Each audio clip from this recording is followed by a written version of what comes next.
What's going on, ladies and gents? Welcome back to New York City Meets Bama. I'm your host, Chris Merriman, here with Katerina.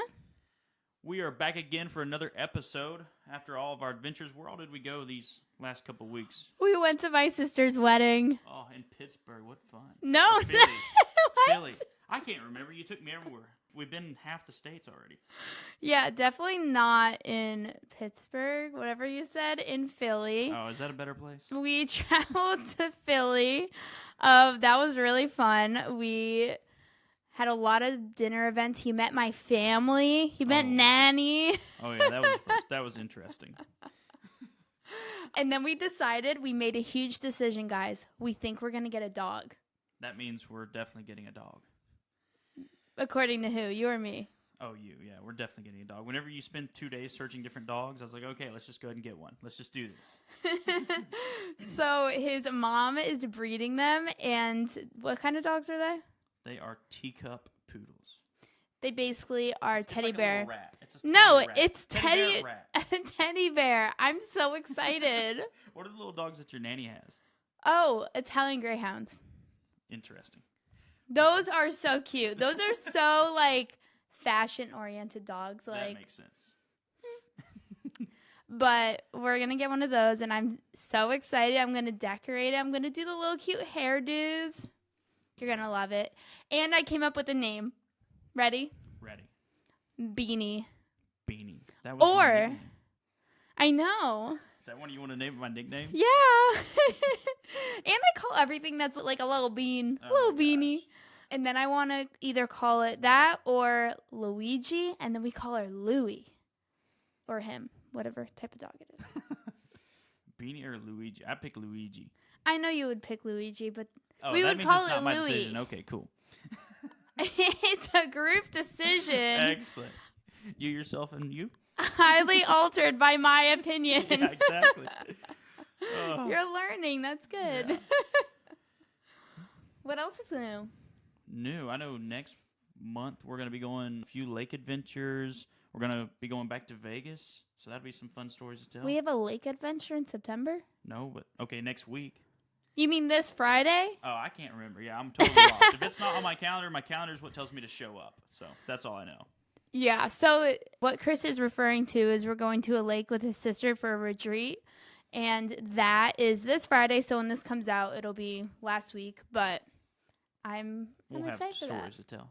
Yeah, lots of stories. And then I guess in September we're going to Vegas. Yep. Where did we go before Philly? We were in Mississippi for a day. Oh, yeah. Went to Jackson, Mississippi to look at some houses and stuff, hang out with one of our buddies, Paul. Oh, we were away for my birthday. Oh, yeah. We went to Panama City Beach. Yeah, we can't tell you all those stories. Yeah. It was fine. We went to fine. the beach. We rented a boat for my birthday. He was so sweet and got a boat. I think we decided we're done with PCB for a couple of years. Like, we're going to find some new places. Like, go to the Key West or go out of country some more for birthdays and things. Yeah, where did Lizzie want to go? I don't remember. Cayman Islands or something. Somewhere we can all get lost and never come back, I guess. I think it was in Thailand. No, I can't remember the name of it. Yeah, I know what you're talking about. But that's everything. So today we have an exciting guest, and when she comes on, we'll introduce her. And we are back. This is your host, Chris Merriman, here with Katerina Fink. And we now have Jennifer Lea with Entry Envy on the line here. Say hi to everybody, Jennifer. Hello. So glad to be here. Thanks for having me. Absolutely. No problem. We're so excited to have you. Yeah, so just a little background on Jennifer. We've known each other from a few masterminds and things like that. And she's a pretty business-savvy individual, which came from the corporate world. So it's a journey that a lot of you are going to want to hear about and pay attention to all the ups and downs, pitfalls, hardships, and how she overcome all that to create what is now Entry Envy. So, Jennifer, do you want to dive into that a little bit about what your background was previous to Entry Envy? Sure. I have learned that I am a very untraditional founder. And I didn't even know exactly what I was starting when I started this, but I think I know what I've gotten myself into now, and it's all good and it's fun and it's exciting, but it's definitely a journey. So my background, I'm going to take you back to the time because it's all relevant. I am working on a book called Every Path Has a Purpose. And it really is that I can go back and connect every dot that I have ever done, every experience, all the people that I've met that have led me to where I'm at today. And I think it's just so critical as a part of the story because I know that all of those people that I've met, that I meet today, and that I meet in the future are all part of that. Like you can't take a single page out of somebody's book because it changes the entire story. So when I got out of college, I had lined up a job 6 months before I graduated. I was working for a bank and it was very corporate like. And the day that I started, I graduated at semester in 3.5 years, go to work in my new power suit, dressed in black, ready to kill.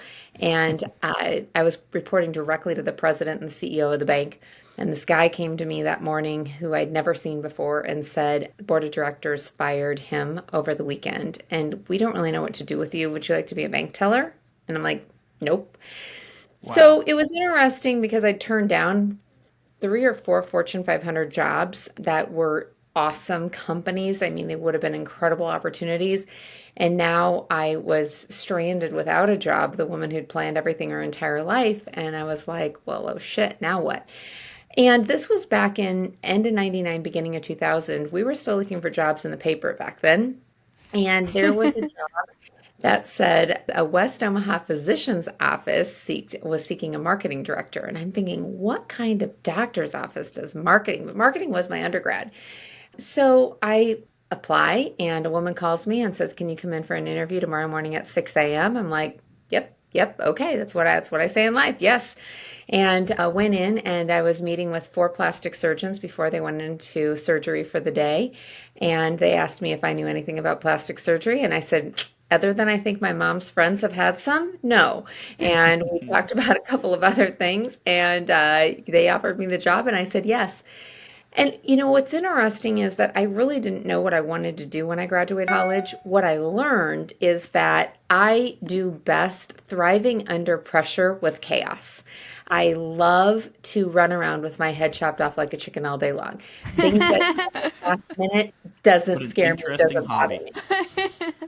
And that has served me so well. That has served me so well my entire life. But what I'm doing today isn't for everybody. And Yeah, if what I do you think wasn't, got you from childhood that caused that mentality, right? Because that's not normal. Most people get beat down from the pressure and go into almost a depressive state or they lock up, right? It's hard to overcome that. I think I know it comes from my mom and dad. And, my dad was always like somebody who just could roll with the punches. Like, he was in construction. So, best laid plans go array, and you think that this is how it's going to be. And he was just always kind of like well, let's do it this way instead. There was always a solution. There was never one right way. It was like, if it works, it works. Just figure it out and fix it. And it doesn't do any good to be uptight about it. Right. And my mom just really had kind of like a tough love. Like, well, too bad. Move on. Next. Like, you can't change whatever just happened. So deal with it quickly because you need to move on. And so I never had any like, oh, I'm so sorry, it'll be okay, it'll work out. It was like, no, like shit happens, move on. And Definitely. so I don't know if there's any other answer to that, but it's an interesting because I've never really reflected on it, Chris. But that's a good question.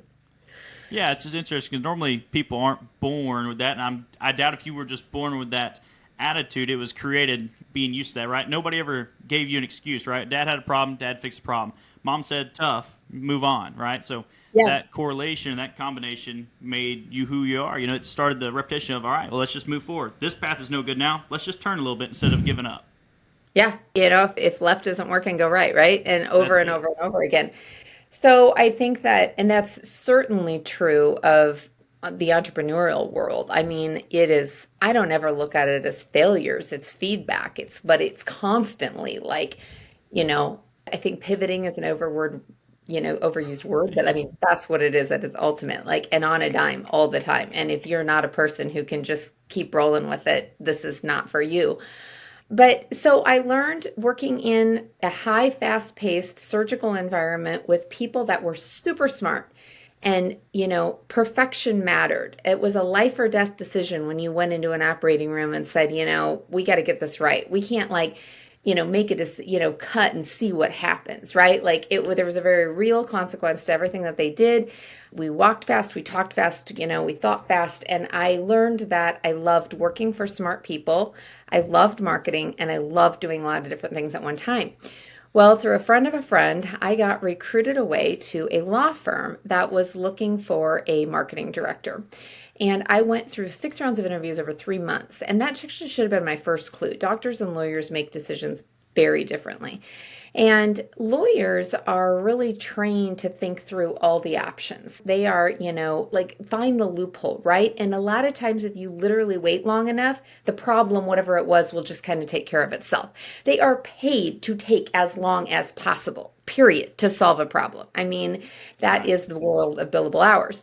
So the lawyers interview me for the marketing position, and I get a call on a Monday night from the executive committee, and they said, "This is confidential." And I said, "Okay." They said, "Would you please be our executive director?" I said, "What happened to the marketing director job?" They said, "Well, we want you to do that too." I said, "Well, what happened to the executive director that I've been interviewing with?" "Well, we like you better. We'd like to have you do both." And so I said, "I don't think that's a good idea." I'm arguing now with 5 litigators, keep in mind. I said, "I don't think that's a good idea. I'm 26 years old. I have no legal experience whatsoever. I don't know anything about a law firm, and I've never really managed a company. I don't think that this is a good plan. I wouldn't hire me." And they're like, "Well, we think you can do it." And I said, "Well, what are you paying me?" Well, we were kind of thinking the same thing we talked about. I said, "You just asked me to do 2 full-time jobs." I said, "Double it." They said, "Okay." That's how I got it. There you go. So I did do both roles for 2.5 years. I ended up then getting married, and I was on the path of having children, and I said, "I can't keep working 80 hours a week, so let's hire somebody else." And I hired a marketing gal. And so anyway, that's how I got into the world of law firm management. So I was there for 9 years. And I had decided during that last year there that I was going to go back and get my MBA because I wanted to be a law firm practice consultant. That's what I thought, that I was going to start my own law firm practice consulting piece. I had worked with a consultant out of New York who was willing to sell me his practice. I was writing a book on how to manage a law firm. I had leadership positions. I was like, in the executive, national level ranks of law firm management. And I was like, this kind of feels right. So I start my MBA program. I have a 1-year-old and a 3-year-old. And as I was in this program, my friend, who I knew from another law firm, was moving to Maine, and she said, "Would you please take my job?" And I said, "No." I said, I'm not available for hire right now. I like my job, and I'm not going to work in law firms forever." And she asked me 2 more times, and she said, "We're moving to Maine." And okay, she moves to Maine. The managing partner from that firm called me, and after she was already gone, and he said, "I'd really like to talk to you. Kim spoke so highly of you. Would you please consider having, a meeting with me?" And my mother-in-law, who's amazing, was in town, and she said, "Don't ever turn down a job you haven't been offered."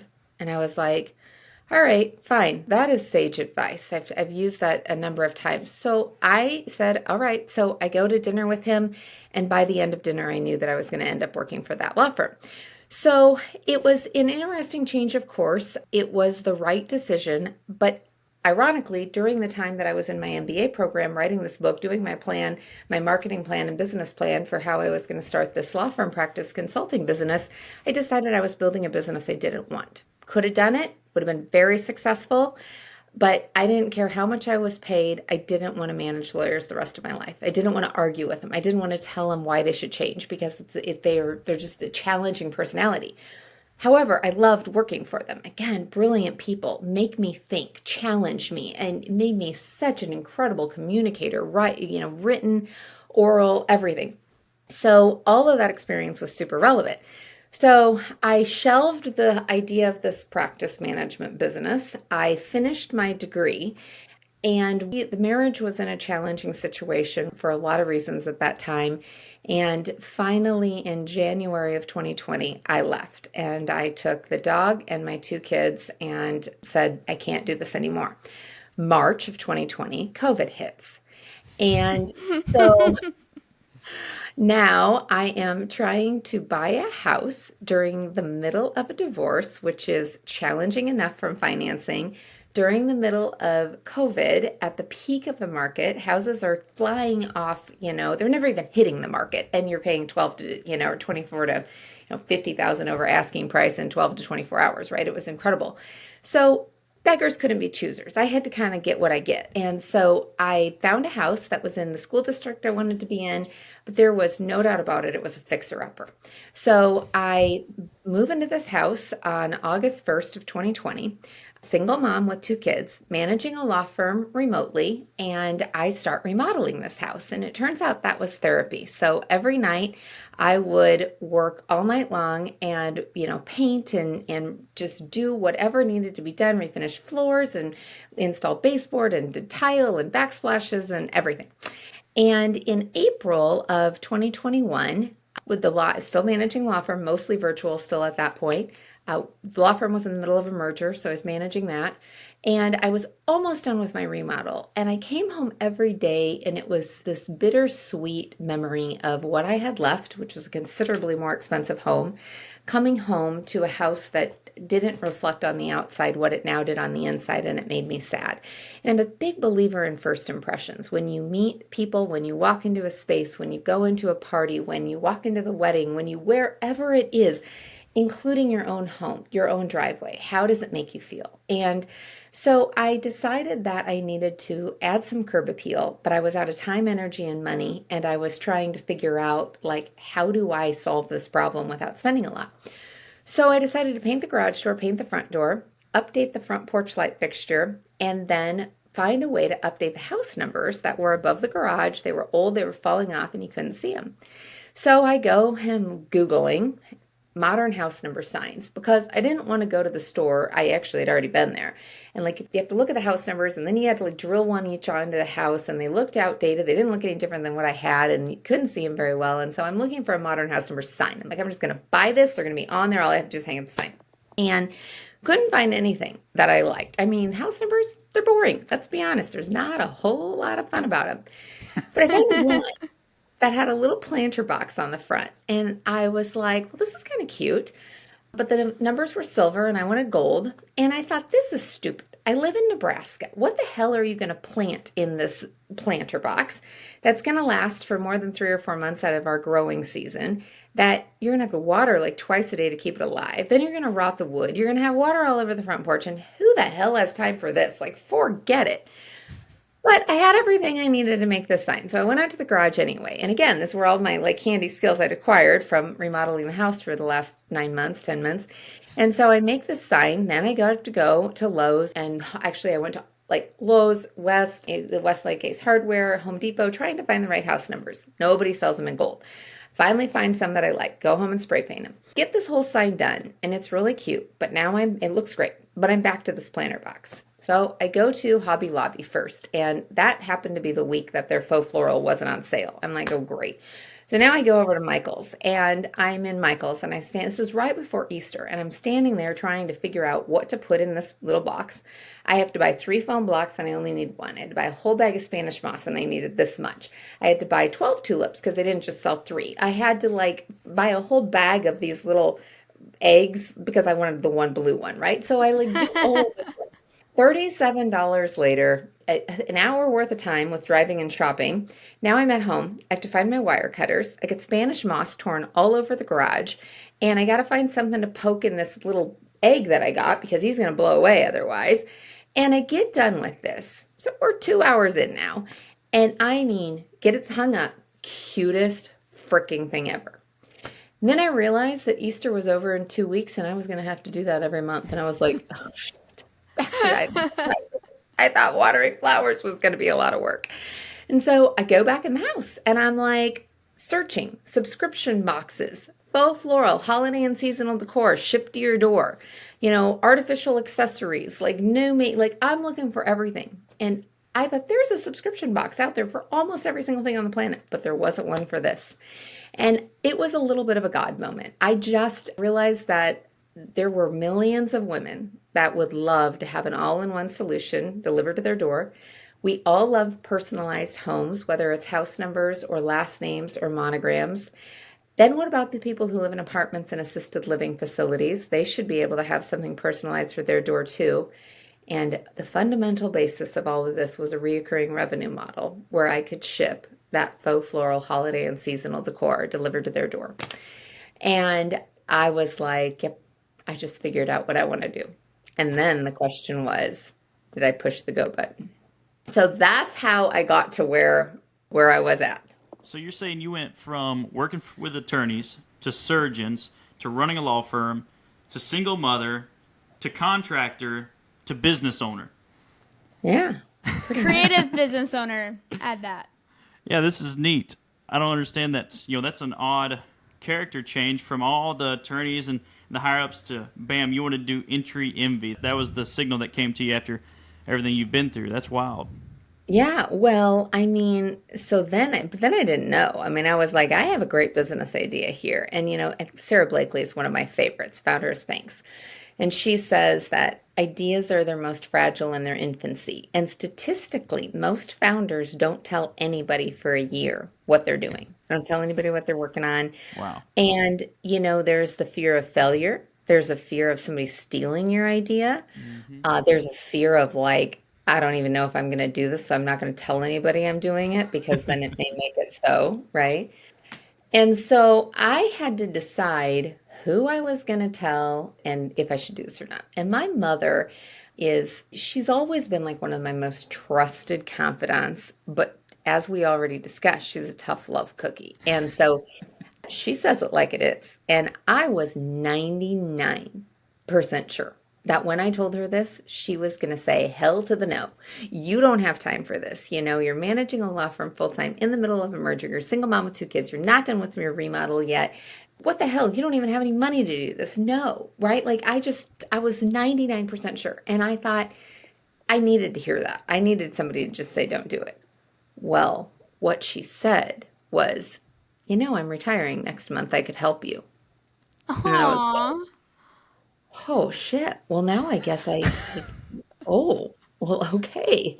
Guess I can do this. I didn't even know what I was like, okay, well, now what? It's not what you expected.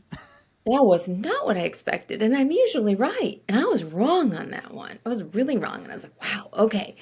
So I decided, kind of went back to marketing 101. A lot has changed in the world of marketing, but there's some fundamental truths that haven't. And one of them is, you can think you have the best idea or product or service on the planet, but if nobody's going to buy it, stop.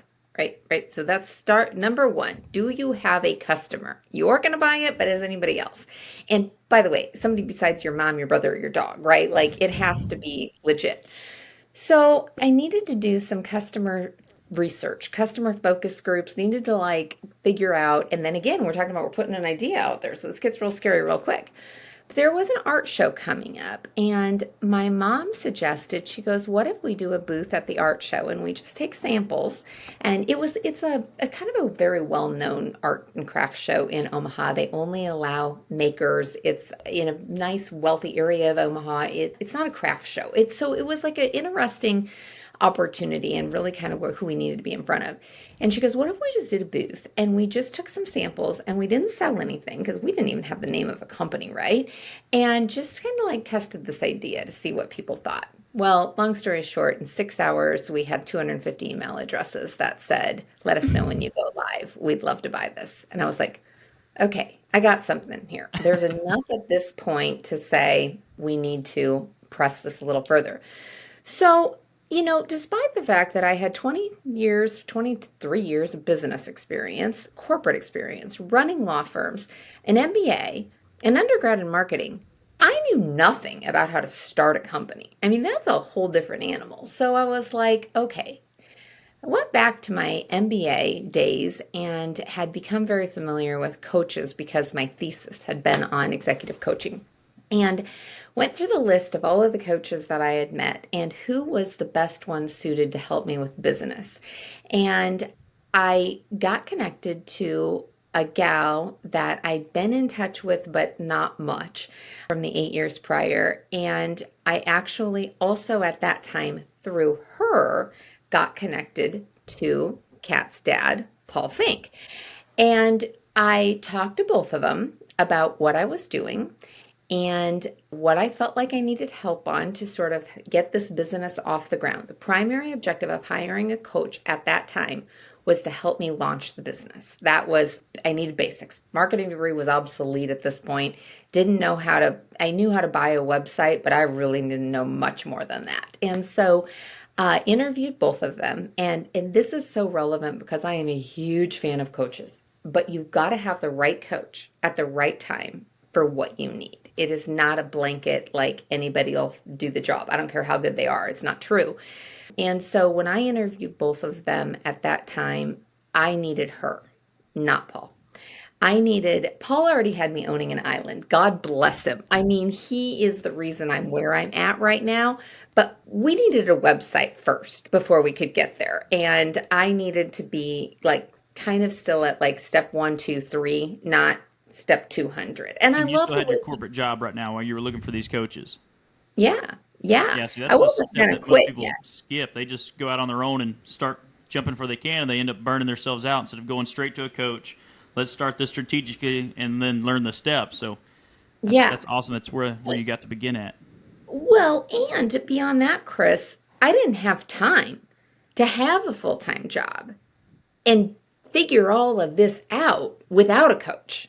I needed somebody to help me shortcut. Like, where do I hire a virtual assistant from? Go to the Philippines. They speak the best English. Perfect. Great. What websites do I use to find that? Fiverr and Upwork. Great. Okay, good. Now that was the kind of stuff, that helped. So with her advice, I was able to get this company launched in 5 months for less than $10,000, including her coaching fees. And that was certainly working 130 hours a week, right? Managed a law firm all day long, 60 hours a week. Got done with my remodel about July. I started the company, like building the back end in March and then launched October 1st. And I call that launch Entry Envy 1.0. It certainly has, the fundamental concept hasn't changed, but a lot has changed since then. And there's no other way. Like you just have to do it and then figure it out. It And evolves, yeah. it does. And so at the beginning of December, I kept Paul in my back pocket, knowing that it was going to be the right time for him at some point, but it wasn't yet. And so he was doing a Maverick Success Live coaching event at the beginning of December. This is in 2021. I had a free hotel room and a free airline, a ticket through points. And the cost was something very reasonable to go, a few $100s. And I was like, I'm going to go spend 3 days by myself on my business and thinking about sort of what's next. I was also highly skeptical of him because I'd been on a couple of Zoom calls and I'm like, this guy's like too good to be true. Like, there's no way that this guy is as good as he says he is, as nice as he says he is, and by the way, as good as everybody else on the call says that he is. I'm like, there's just no way. But I'll go see for myself, right? And I went in with the mentality of, I'm not hiring this guy. I kind of knew the price tag that came with it. And I was like, I'm not hiring this guy. But I'm just going to spend 3 days. Well, by the end of the first day, he'd made me cry 2 or 3 times. And I don't cry. Oh, that's hard to do. I don't cry. And I'd already cried 2 or 3 times. And I thought I might have to hire him. And by the middle of the second day, I knew I would. I think I cried 4 times over that weekend. Yeah, they were like breakthrough cries. Like I realized that I was just, even though I had launched the company, there was still so much fear holding me back. So much fear. And, his words of advice, and I don't think that he doesn't throw this out lightly. And it's certainly like you have to have the pieces in place to be at the stage that I was. But, it's don't quit your job when you've replaced your income. Quit your job when you know how to replace your income. And I knew how. I had 40 subscribers at the end of December of 2021, paying $30 a month. I was making 6 figures in my corporate job. So we are nowhere close to replacing my income. But I sat down and I looked at, and this was with the help of him and Keith, and sat down and said, okay, I'm going to give myself a year contract that if this isn't working after a year, I can always go back to corporate. And that's the most that I can do. So that's where the debt started of, okay, you're going to go into debt on this and you're going to make an investment and there's no plan B. Single mom, 2 kids, just quit her job. So, Going for it. and I didn't want to go back to corporate. So it was like, you better make this work. And that's a huge part of, I think, the success piece of why I worked as hard as I did and I still do. And so then 2022 comes. I turned in my notice at the law firm at the end of December of 2021. So I saw him at the beginning of December. I turned in my notice at the end of December. I did not go full time into entry NB. Well, I shouldn't say that. I was already full time, but I didn't leave my law firm job until March of 2022. And then I've been full time in entry NB since then. So Wow. that's where we are to that point. So That's then, amazing. again, going back to belief in coaches, in October of 2021, I also became very familiar with industry association specific to the subscription box world. And that's important too. Like, you need industry agnostic, you need mindset, you need people around you that believe in you, you But you don't need need it to industry. start, right? Like you pretty much went off that basis that you now know how to replace your income. You may not have all the correct steps in place at the beginning, but they just come like sort of stepping stones. As long as you keep moving forward, they all come into play. Yeah, it's a lot of trusting the process. And it, That's it. but yeah, they do. So then through the Subscription Trade Association, I definitely became immersed in that world. And it got another coach through that who has a business. Her name is Sarah Williams, called Launch Your Box. And it's about, how do you launch a subscription box? Now, I already have, but I wish that I would have met her before. And then has another company called Scale Your Box, and she has her own successful subscription box. So she's it's walk the walk, walk the talk. And we talk about that with Paul too. There's coaches out there who just stand there and just talk about what how you should do it, and then there's coaches that are actually doing it as well. And Right. so I've always valued that. So she was a huge part of the story. So then we end up winning Best New Subscription of the Year from the Subscription Trade Association in June of 2022. Amazing.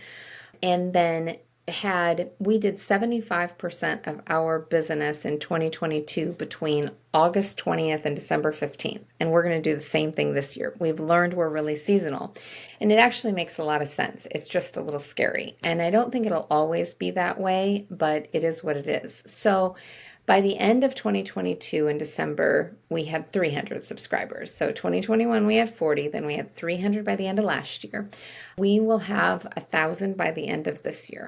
And Congratulations. thank you. And then plan is to have 5,000 by the end of next year. So we got on this bus, and what I learned from last fall was that success is even more expensive than starting a company, especially when it's a product-based business. So now we've got cash flow, we've got inventory. There's just a lot of dynamics. And for a while, I thought I was failing. Like, I have no money. How is this possible? We've had the highest, revenue in the last 3 months. What's going on? And it was hard because for me, managing a law firm, I was pretty much in a CFO role. I wore a lot of different hats, but I knew the books like the back of my hand. I knew exactly how much we needed on this day. I knew billable hours. I knew payroll. I knew everything. It was predictable. It was a 50-year-old company. Startups, again, go back to got to be able to adapt and change on the dime. And that includes the financials. You can't predict anything. It's terrifying. So you got to roll with it and you got to keep leaning into it. But that's when I decided, I think I need to look at this investor route. And what does that look like? So at that same time, there was a program in Nebraska. It's a nationally recognized accelerator called Generator, and they have an arm in Omaha and Lincoln in Nebraska called N Motion. And they were accepting applications in January for their summer cohort for 2023. And the 14-week program that is pretty much a mini MBA in how to scale a startup and raise venture capital. How did you find that? Through getting involved with the startup community in Nebraska. And how I got involved with that was when I decided to start this company, I called the one and only founder I knew. And his name's Joe Petzik, and he's amazing. And he's very entrepreneurial. And I'm like, Joe, I got an idea here. And I knew him. Our kids went to the same school. He'd also been a client of our law firm. And, if you look at, the book Dan Sullivan and Ben Hardy wrote, It's Who, Not How. I think every single thing in my life comes down to those examples. It's like, who do you call? Who do you ask? Who do you know? And there's so many people that either A, don't know who to ask, are afraid to ask for help, think it's a waste of time to even explore it, think they can do it on their own. Like, I look at it as like, I have never walked away from a meeting in my life without learning something. Even if all I did was have a meeting with myself for an hour, right? Yeah. Like that hour of self-reflection, it's meaningful, 100%. And so when I met with him, he was the one who was like, I need, he's like, great, this is good for you. This could be huge. This is where you need to go. And here is, 1 million cups meets every Wednesday morning. And, he starts throwing out organizations and people and terms that I've never heard of, but I'm like frantically writing them down. And now I'm like, yep, I know every single one of those organizations, every single one of those people that are involved, and 100 times more than that, because I said yes and On because I that leaned one in. conversation. Yep. Yeah, Yep. that's powerful. Yeah, people need to remember that. I was the same way. I was fearful to reach out, right? I would presume that founder would not have given me any details about my new startup business. Yeah. No, I'm so glad I did. And that was a game changer. It was a 10x move. And then stepping up, right? Knowledge is only as good as it is if you don't apply it, right? So then it was like going and leaning in. So through those pieces of just starting to show up, and the first few times were hard, right? Like I didn't feel like I had a hard seat at the table. I mean, like some days I have a hard time explaining to somebody what's the difference between a founder and a small business owner. And there's not a right or a wrong, right? But what's the difference between a small business and a startup, right? And then what's the difference between a tech startup and all of the different kinds of tech that go underneath that category and a consumer product good direct to consumer, right? And I'm in the SaaS category, but not software as a service, I'm in the subscription box world. So all these nuances. So I start showing up and I am very intimidated at first, thinking, I do not have a seat at the table. I don't know what the hell I'm doing here. But I kept going. And I got the conversation that I had with one of the managing partners of the Zen Motion program was the most refreshing conversation that I had had in 2 years. And what was interesting about all of the prior conversations that I'd had when I talked to people about my company and hopes and dreams, I think short of your dad, Kat, everybody else thought I was crazy. Nobody else really, I don't want to say nobody, but I don't think I was reaching for the sky. I was not, it was a nonlinear path of where I wanted to go. And it still is. And that was the first person that I was like, instead of feeling like an anomaly, I felt like I'd found my home. I was like, this Mhm. is my next spot. This is where I need to be. This makes sense. So when I think about my progression of coaches again, that was that next piece that I needed. I think that it's really important. And, Paul says this all the time. Your circle of five matters. Who you spend, you are the average of the five people that you spend the most time with. And your circle changes. Show me your friends, I'll show you your future.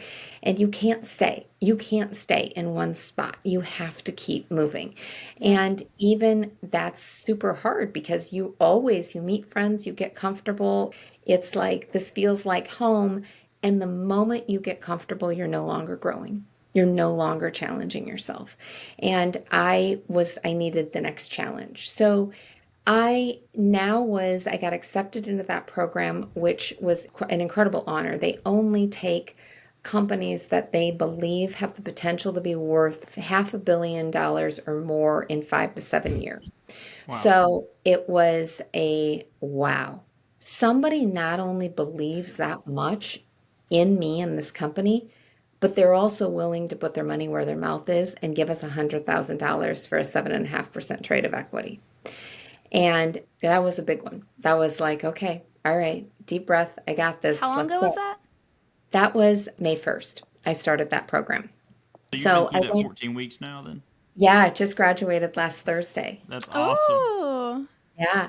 So the application process started in January. Didn't find out I was accepted until April and then started May 1st. So super intensive 14-week coaching, lots of one-on-one retreats. The coolest thing is I was in this elite program with 7 other founders, and they invested $100,000 in each of us, industry agnostic, all startups.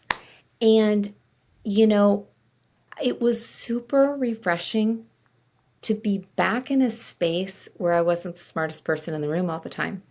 Where I was being challenged, where I was being questioned. Why are you doing what you're doing? Not that you're wrong, but can you explain this? Can you articulate it? And it's a lot like reading an email out loud that you're going to send. And when you read it out loud, you tend to go, it doesn't sound quite right. Let me rewrite this, right? Well, for 2 years, I've been completely my own boss. I just, whatever I want, I've got a great team of people. They make it happen. But I haven't had anybody questioning me, and this was back to somebody saying, well, have you thought about it this way different? Or, can you explain this? And I was like, wow, I've missed that. I missed working again. What I loved about doctors and lawyers, working with super smart people that made me better all the time. And I was back in that world. So I could write a book about everything that I've learned that I recognize that I've learned in the last 14 weeks. And I can't even begin to tell you how much I've learned that I don't know yet, But some big things, it was time to bring in a leadership level. It was time to not be the only one making all the decisions. So I hired a fractional COO and a fractional CMO. Realized that I needed to move this business out of my house. I could do it here, but there were reasons that it needed to be elsewhere. Really reflecting upon where my time is spent. What is my best? Like, where is my 20% kind of working genius zone? And how do I only do that? And it's hard because I'm talented in a lot of different areas, but where am I most talented and what can I absolutely not delegate to anybody else? And so I'm still working through, again, just graduating last Thursday, I've still been working 120 hours a week, but I'm trying to not go back to bad habits or old habits, right? Trying to make sure just because I got a little bit of extra time that I don't start picking up things that I've delegated. Yep. Really staying in my zone of genius, leaning on team members. And my number one focus right now is on fundraising. I have to make sure that there's enough money in the bank to continue doing what we're doing. So lots of big, deep breaths, and I don't know what the end of the story is, right? Like that's just where we are right now. Mm-hmm. So it's driving hard and trusting the process. There you go. So you're transitioning outside the home. You've got a CFO and everyone on the team now that are fractional, and you're just deciding what parts they're going to delegate versus what you're already involved in. Because you're saying right now your time needs to be spent raising capital, and they're transitioning to run and manage a lot of the in and outs of the actual company right now. Yeah. So we already had a fractional CFO, and that's, one of the things that makes me somewhat of an untraditional founder is because I had 25 years worth of business experience, I knew that I needed to build in the people around me as my team from day one. And so you need a great lawyer, you need a great accountant, you need a great CPA, you need a great insurance person, you need great wealth management people. Like you need to have all of those people. And then you need a great team, but there's different levels. So now it's, the manager of the manager's level that I'm implementing. So the CMO, when I declared and said, okay, we're going to have 1,000 monthly subscribers by the end of this year, there's 2 things that have to happen in order for that to be accomplished. One, we have to drive the traffic to the website, which is what I needed a CMO to be focused on. And I need to make sure that we can deliver what we sell with 5-star customer service, which is why I needed the COO level. And my role is really making sure that we have the funds in the bank to keep going.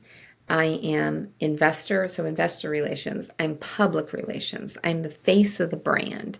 I do all of the designs. I want to ensure that our customers are surprised and delighted when they get their subscription each month. And none of those pieces are easy to delegate, and they are all in my working genius space.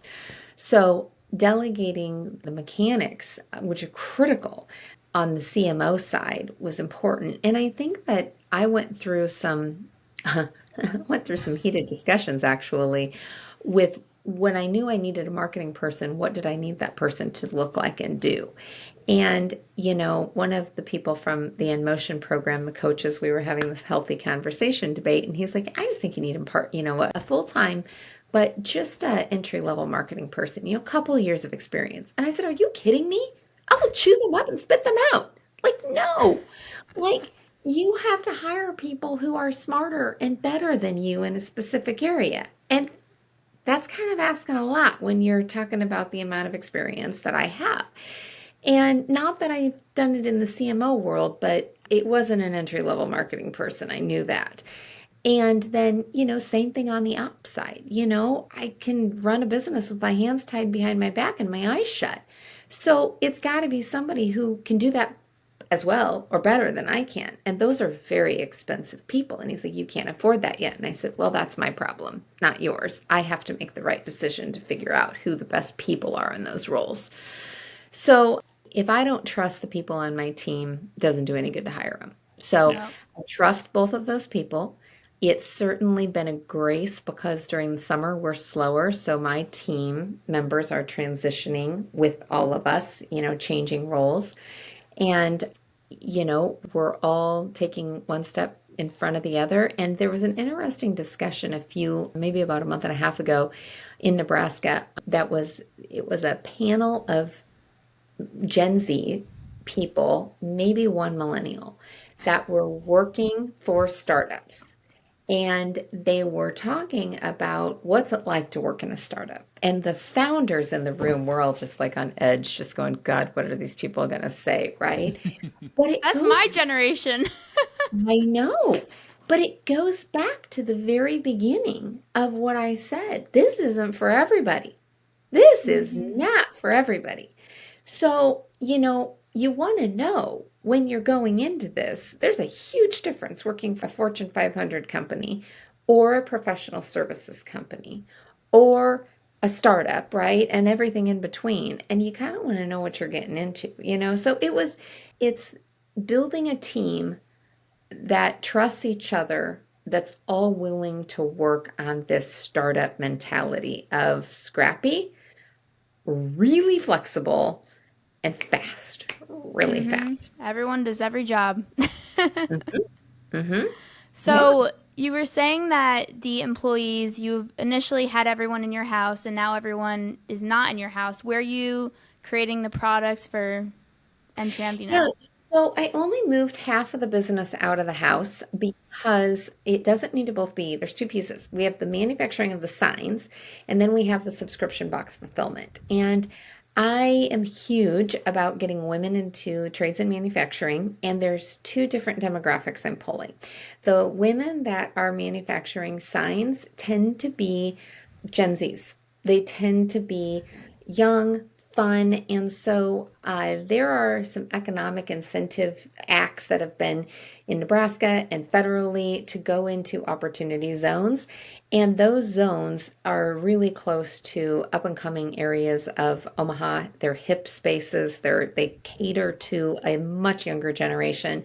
So I'm headquartered downtown in Omaha, and that's where the manufacturing of the signs is going to remain and take place.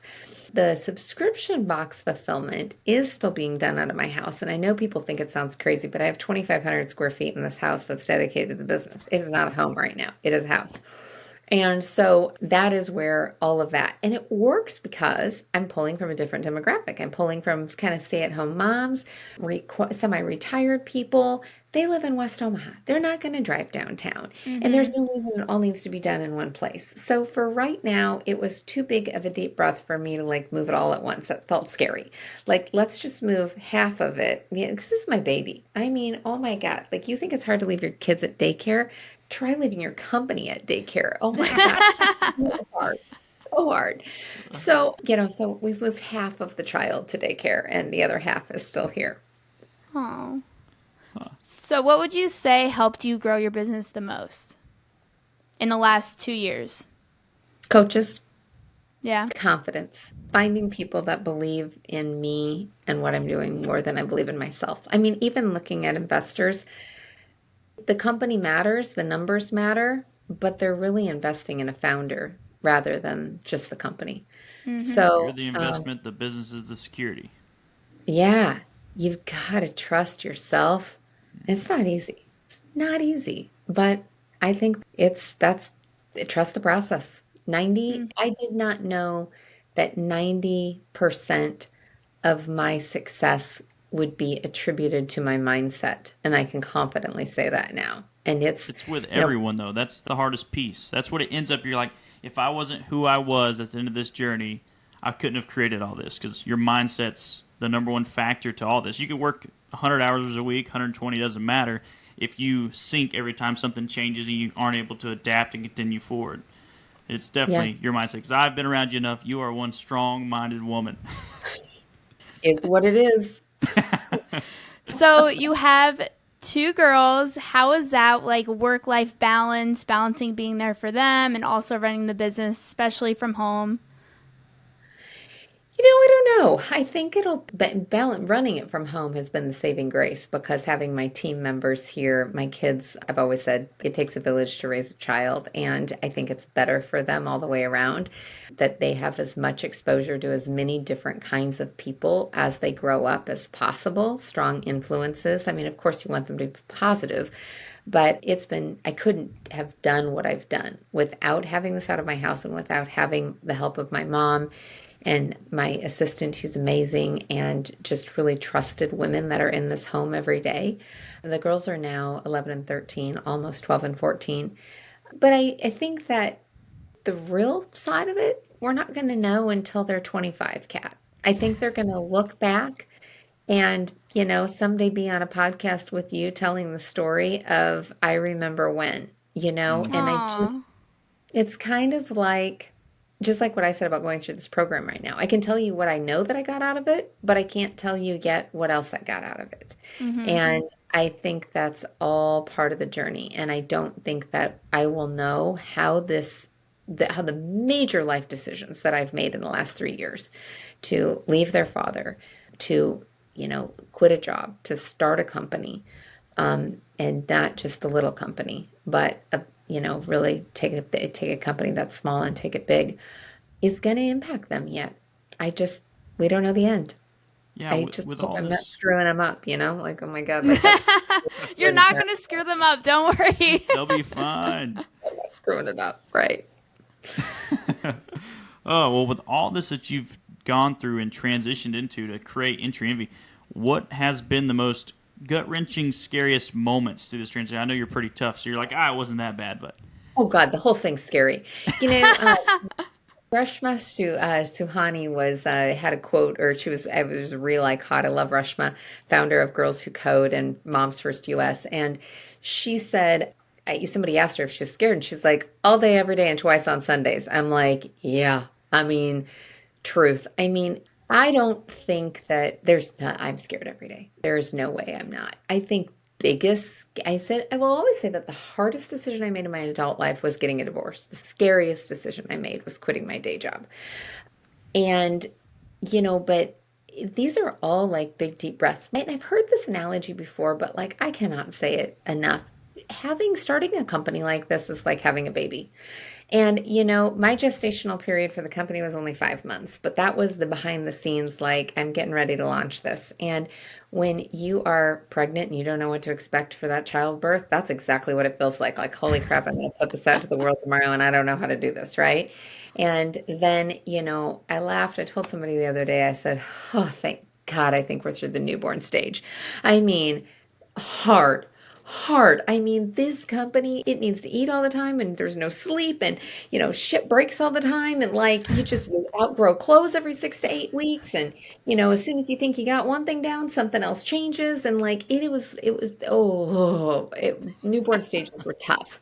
Now we're to toddler stages, and we walk pretty well. We still write on the walls with crayons, every once in a while and do stuff we shouldn't do and fall down and cry and get back up and, but it's better. Like we're starting to be able to feed ourselves a little bit, right? And, and I said, as much as I would love to have a 5-year-old company tomorrow, I wouldn't know what to do if I gave birth to a 5-year-old tomorrow, right? Like you have to go through all the stages. Somebody asked me, would I have changed anything in the last 2 years? No, I wouldn't have, because I had to learn it all. I had to do it.